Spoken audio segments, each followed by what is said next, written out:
Salut et bienvenue dans cet épisode un peu spécial. D'habitude, je t'emmène avec moi dans mes différentes journées et je te montre un peu ce qui se passe derrière les coulisses. Et aujourd'hui, j'ai pas du tout eu l'opportunité de le faire. La caméra était là, je me disais il faut que je filme et il se passait rien. Donc, j'ai décidé de te faire un épisode spécial où je te raconte une histoire et où je t'explique comment avoir les invités que tu veux dans ton podcast. Alors, j'aimerais commencer par une histoire très personnelle. J'ai un podcast sur le vin. J'adore le vin depuis plusieurs années et au départ, j'y connaissais rien.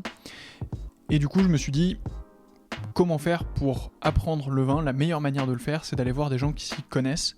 Et pour ça, j'ai besoin d'une légitimité ou d'une excuse, en tout cas, pour m'adresser à eux.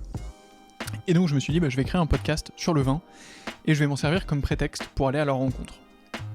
Alors quand j'ai créé ce podcast, je connaissais personne dans le monde du vin et du coup j'ai adopté deux stratégies pour avoir des invités dans mon podcast et c'est ces stratégies que je vais partager avec toi et qui vont te permettre d'inviter n'importe qui dans ton podcast si tu souhaites en créer un ensuite. La première stratégie, ça a été le culot. Le culot, ça paye pas toujours, mais parfois ça paye et quand ça paye, c'est pas mal. Du coup, ce que je veux te dire par là, c'est que ça coûte pas grand chose d'envoyer un mail ou d'essayer de téléphoner à quelqu'un et de lui proposer ton idée. Pour te donner un exemple, ça faisait partie des tout premiers podcasts que je faisais et j'ai envoyé un mail à une énorme banque française pour interviewer une personne ultra senior chez elle qui était en fait responsable de la relation avec certaines grandes familles françaises pour acheter et vendre des grands domaines viticoles. Et en fait, j'ai juste envoyé un mail au service communication et une semaine après, j'interviewais cette personne à Paris, au siège de la banque, etc.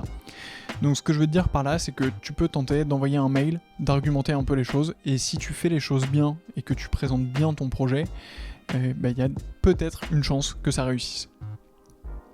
Ce peut-être, il est vraiment hypothétique. Moi, il y a de nombreuses fois où ça n'a pas encore marché, et je désespère pas, et pour ça il faut que tu persévères, donc n'hésite pas à relancer, mais fais les choses bien, ne sois pas lourd, relance bien, sois sympathique, et à la fin tu arriveras sûrement à croiser ces personnes. Et ce qui va avec cette stratégie, c'est aussi le fait de devoir tenter ta chance et de pas la laisser filer. Là-dessus, ce que je veux te dire, c'est que le premier invité de prestige que j'ai eu dans mon podcast, ou en tout cas un qui a vraiment contribué à l'essor de ce podcast sur le vin, ça a été Pierre-Emmanuel Tétinger, du Champagne Tétinger. Et la manière dont la rencontre s'est faite, c'est je l'ai croisé dans un train entre Paris et Reims. J'allais à Reims, il était assis en face de moi dans le wagon, et quand j'ai fini par le reconnaître, je suis tout de suite allé le voir pour lui présenter mon podcast et pour lui proposer d'intervenir. Évidemment, il a dit oui. Et il m'a laissé sa carte de visite, on a organisé ça, et quelques semaines plus tard, je faisais un podcast avec lui, et ensuite on allait manger une pizza ensemble à Reims, et c'était un moment ultra sympa. Donc, vas-y au culot, et ne laisse pas passer ta chance. La deuxième grande stratégie que je voulais te partager, c'est tu dois quand même produire du contenu, et tu peux pas attendre que des invités ultra prestigieux ou ultra occupés s'intéressent à toi et à ton podcast si t'as rien fait jusqu'à présent.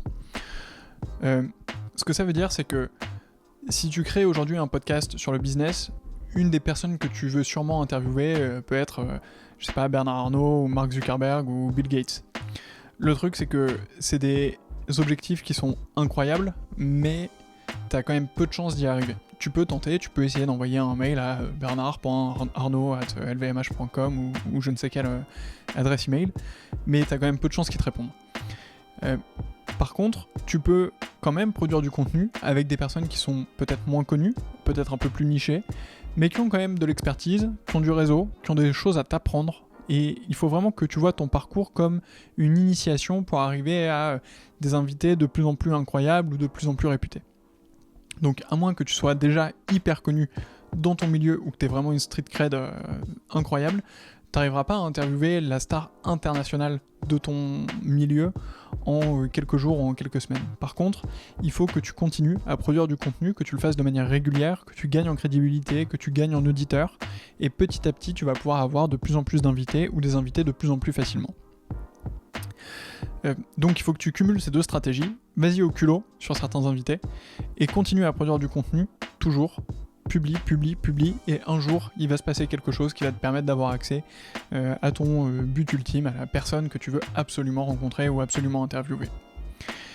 Enfin, je te donne un petit bonus, j'avais pas prévu de le dire dans cette vidéo, mais c'est cadeau. Une technique qui marche très bien, à la fin de mes interviews, je demande toujours à mon invité qui est-ce que tu me recommandes d'interviewer ensuite. Et ça c'est ultra pratique, parce que en fait tu peux appeler quelqu'un avec un prétexte de dire quelqu'un d'extérieur que potentiellement tu connais m'a recommandé de venir te voir pour te proposer d'intervenir. Et là, tu as une vraie crédibilité parce que tu as une personne validée par le secteur dans lequel tu veux t'insérer qui te conseille une autre personne qui potentiellement t'a laissé ses coordonnées ou qui même potentiellement l'a contacté pour toi. Et là, là c'est gagné et c'est que du bonheur. Et même si la personne t'a pas filé ses coordonnées, tu peux réutiliser la première technique du culot et juste appeler et dire « Bonjour, un tel m'a recommandé de prendre contact avec vous pour interviewer telle personne, comment on s'arrange ?» Donc, 3 grandes techniques au final, 2 plus une bonus. 1. Vas-y au culot et tente des choses, ne laisse pas passer ta chance. 2. Produis du contenu régulièrement et de qualité. Et 3. Demande à être recommandé par d'autres personnes, c'est la meilleure manière d'avoir accès à de nouvelles personnes dans ton réseau. Voilà, j'espère que cet épisode t'a plu, c'était un format un peu étrange, n'hésite pas à me dire si c'est un succès pour toi. Moi j'étais ravi de le faire et de te partager ces techniques, j'espère que j'aurai réussi le montage, mais si tu vois cette vidéo c'est le cas. Abonne-toi, demain on va faire des choses très sympathiques encore. D'ici là, passe de belles journées, à bientôt, ciao.